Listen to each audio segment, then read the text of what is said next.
kërkoj pavarësi.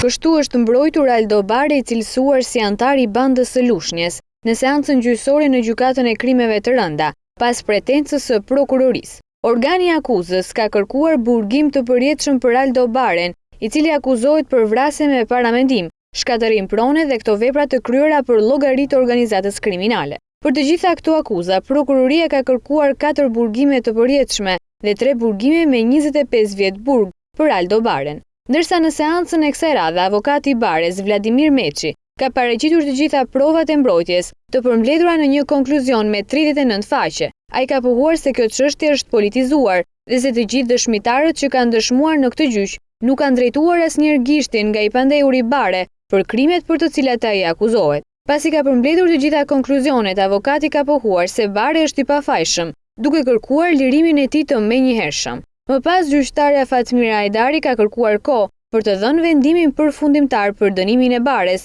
pasi dosja është voluminoze dhe kërkon kohë. Kështu në datën 23 mars, pas 2 javësh, gjykata do të jap vendimin për Baren, nëse do të jetë ashtu siç ka kërkuar prokuroria, me burgim të përjetshëm, apo do të ketë mas tjetër dënimi.